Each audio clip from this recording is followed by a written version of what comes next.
Hey guys, happy early Thanksgiving to you, and Survivor Series 2016 went down tonight, and I'm going to break it down for you match by match and share my thoughts on the pay-per-view.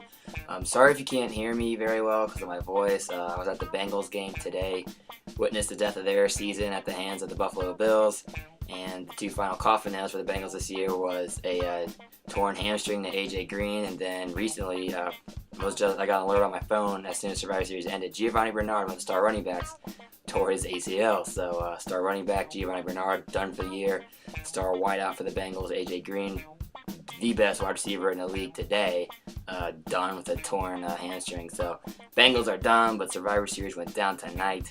I watched it, and I'm going to share my thoughts with you on the pay-per-view. Overall, very weird show in my opinion. It's a lot of entertaining moments, but some weird moments. A lot of questionable booking decisions and illogical moments, in my opinion, happened tonight. So let's get into it. The first match is on the kickoff show. It was a 3-on-3 cruiserweight match between Rich Swann, TJ Perkins, and Noam Dar, taking on Daivari, Tony Nese, and Drew Gulak. Typical showcase cruiserweight match. We've seen them on Raw all the time. Swann, TJP, and Noam Dar got the win here. And I thought this was possibly just a way to set up the Cruiserweight Championship match later on in the evening, possibly showcase these 6 Cruiserweights as maybe the face of, or the new faces of the Cruiserweight division should have moved over to SmackDown Live. And after that, the match was Kane versus Luke Harper. Typical match between Kane and Luke Harper, two guys left off the main card, so they're thrown to the kickoff show. Kane got the win over Luke Harper. Okay match, nothing too special, and I don't really know how it fits in the storyline. Bray Wyatt, Randy Orton, they had their own little Wyatt family thing going on, and then Kane kind of faded out after Randy Orton turned his back on him, so I guess they just threw Kane into this, give the match a fan favorite.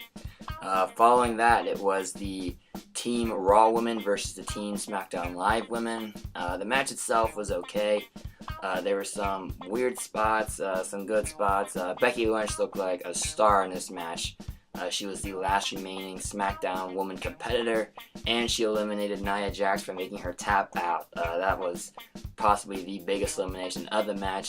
I did have some problems with the way Bayley was booked. She didn't do anything the entire match. She just got in at the very end and basically picked up the win with a Bayley to belly on Becky to get the pin for the 1-2-3.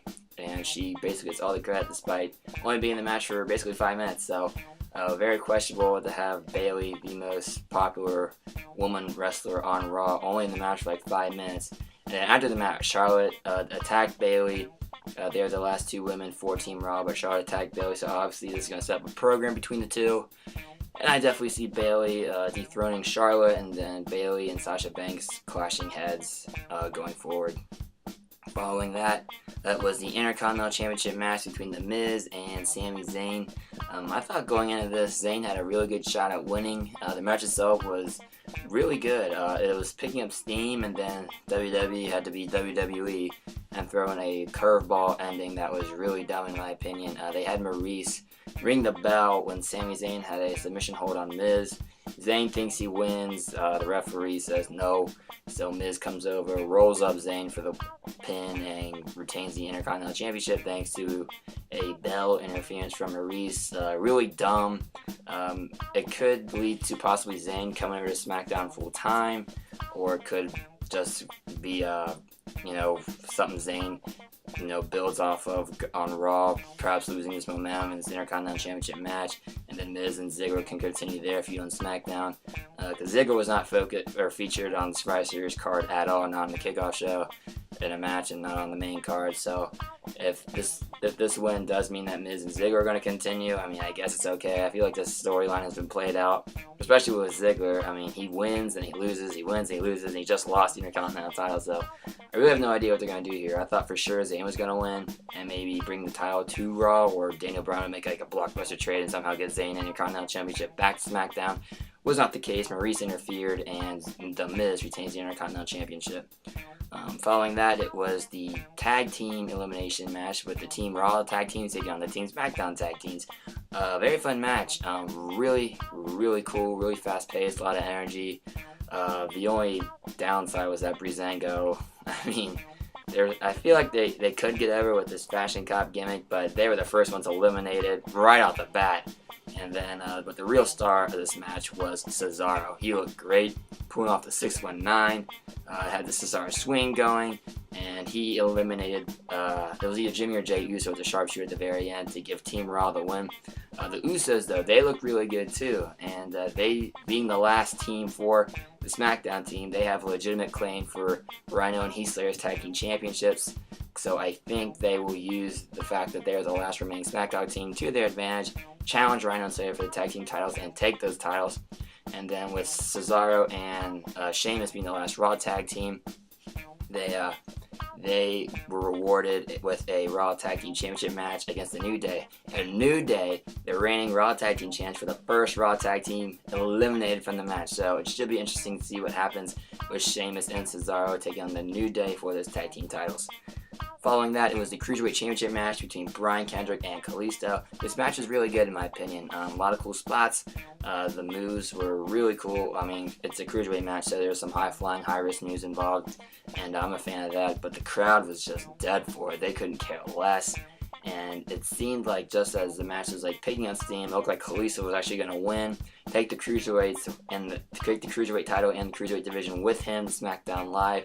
But Baron Corbin comes in, interferes in the match, so Brian Kendrick ends up getting the win via disqualification. Corbin attacks Kalisto, and it just put a huge damper on what had been a solid in-ring match between Kalisto and Kendrick.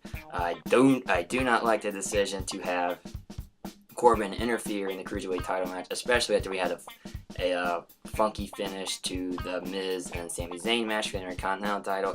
I mean, two interbrand title matches, both have controversial finishes, bad booking in my opinion, illogical, and to me, I don't get why they didn't have the Cruiserweight division go to SmackDown with a Kalisto win, because they're having that 205 Live Cruiserweight show debuting after SmackDown on the WWE Network, so it looks like it's taking the place of Talking Smack. So to me, it would make no sense to have SmackDown be a lead-in for this Cruiserweight champion or this Cruiserweight show called 205 Live and have the Cruiserweight title exclusive to SmackDown, but WWE sees it differently.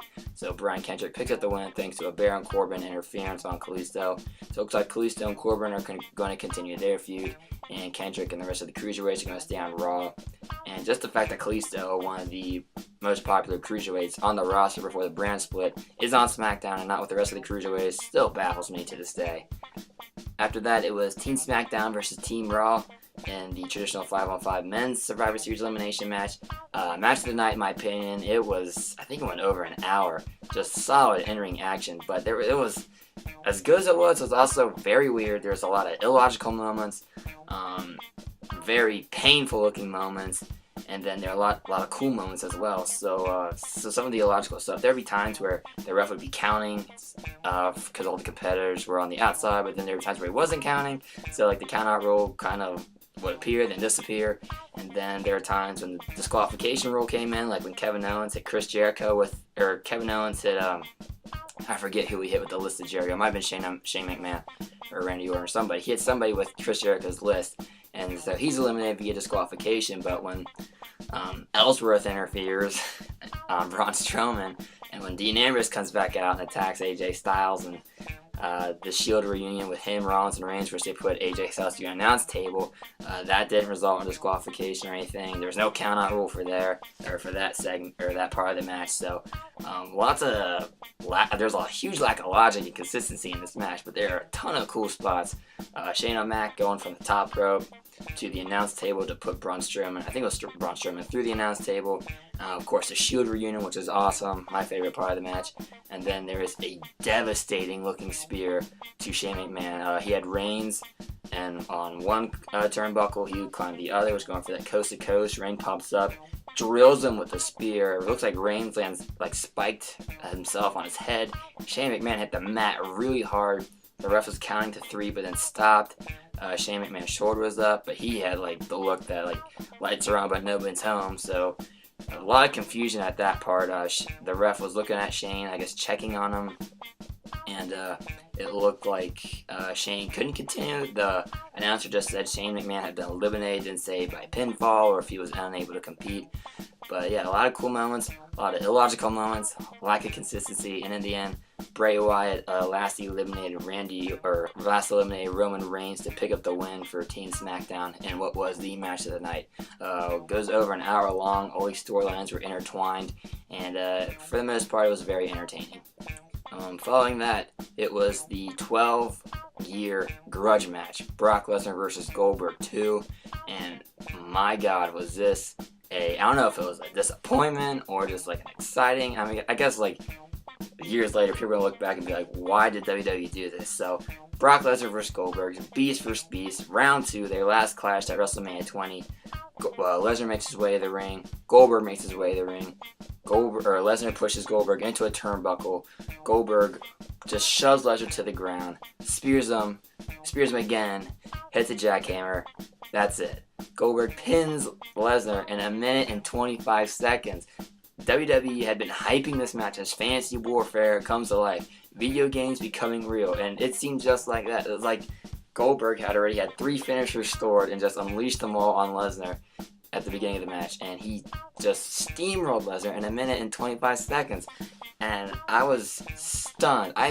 When the ref's hand hit the mat for the 3 count, I was shocked beyond all belief. I could not believe that WWE would have, don't get me wrong, I like Goldberg, I like Lesnar, but I could not believe that WWE would have a guy who has not wrestled in 12 years pick up a win in 1 minute and 25 seconds over the Beast, Brock Lesnar, the guy that they had been building as this unstoppable conqueror since 2014. Just look at 2014. Lesnar beats, I think it was the Big Show at the Royal Rumble. He silenced the Superdome in the biggest shock in wrestling history when he beat The Undertaker at WrestleMania, and just been steamrolling the competition ever since. And then have him lose in 1 minute and 25 seconds to Bill Goldberg at Survivor Series, and when Goldberg hasn't wrestled in 12 years, it's just mind-boggling to me. I thought they were saving the first defeat Lesnar has for someone up-and-coming, or just to make a current wrestler legitimate. Like, wow, this guy beat Lesnar. Lesnar had been on the roll of his life, but no, they give it to Goldberg, who may not ever wrestle again. He may just come in, beat Lesnar in 1 minute 25 seconds, and never be heard from again. And I'm just stunned. I was so shocked when Goldberg picked up the win over Lesnar in 1 minute and 25 seconds. And judging by the reaction on Twitter, I'm not the only one. Like, people were confused. They don't know if they should be excited about it or, feeling ripped off that the most hype match on the card was 1 minute and 25 seconds. I couldn't believe it. I'm still in shock about it. I have no idea how WWE is going to make sense of this, with Goldberg saying that this was probably his last match, and Brock Lesnar's credibility is shot. It is gone. 2 years of building up this unstoppable beast, gone in 1 minute and 25 seconds. I am shocked, I'm stunned, and for Survivor Series 2016, the only reason to watch it, to me, if you're a huge Goldberg fan, huge Lesnar fan, and you want to see Lesnar and Goldberg go at it for about 1.5 minutes, watch it. But the true match to watch is the Team Raw versus Team SmackDown men's match. Fantastic match, very entertaining. Illogical and inconsistent, but very entertaining nonetheless. And Survivor 2016 as a whole, I guess you give it like a C. There are some weird moments, some cool moments, but overall, it did its job of being entertaining for the most part and memorable, but I don't know if it's for the bad memorable or a good memorable kind of way. So either way, watch Survivor 2016 and decide for yourself. If you like this video, feel free to give it a thumbs up, leave a comment, and subscribe to the channel by clicking the button on screen, or by going down and clicking subscribe below the video. Make sure you give me a follow on Twitter at Cincy Fan Zone. I live tweet during various sporting events and wrestling events, such as Survivor Series, which I was live tweeting during. And make sure you check out my website, cincyfanzone.blogspot.com. I have a bunch of content up there, lots of pictures, videos, blog posts that I write, bobbleheads, autographs, and a whole lot more. You can go to my website by clicking the button on screen, or by going down below in the video description and clicking the link in there. As always, guys, thanks for watching.